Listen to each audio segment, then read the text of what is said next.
Hi, this is Bob. I always thought it would be really nice to have a Quail Radiator ornament on my Model A Ford. And so I did buy one. And this is April 17th, 2021, by the way. I just wanted to put the date on the tape here. But this is the quail that I bought. And I've got a scale here.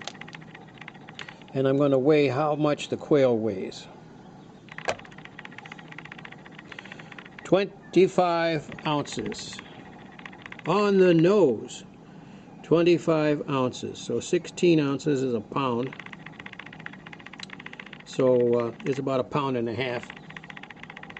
Anyhow, 25 ounces of metal up on the top of the radiator.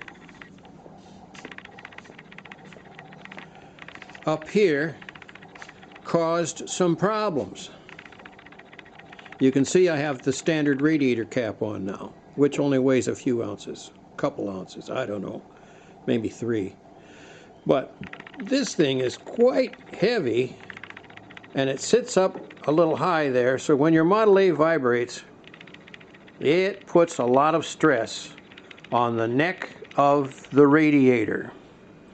And what happened? Well, twice the radiator neck just snapped off. It snapped where it was soldered. So I had to take the radiator out. And I had to set up a couple of, I used a heat gun and a very, very large soldering iron, big soldering iron, and some 50-50 solder and paste flux, and I soldered the neck back on. It was on there for about another 6 months, maybe even a year, and it broke off again. So I just wanted to mention, guys, that with all that weight hanging up there on top and the vibrations that you have in the Model A Ford, it's very, very tough on the radiator neck.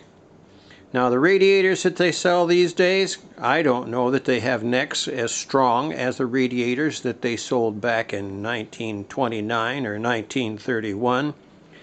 But I do know that you put a quail cap on there, a quail ornament on top, and you're asking for it to break. At least in my case, that's my experience. So I just thought I'd mention that it's not a good idea to have that quail cap on there. So that's it, guys. I just get a little shot of the car here. Haven't had it out this year yet. So that's it. Everybody, just keep those old Model A's rolling. This is Bob out.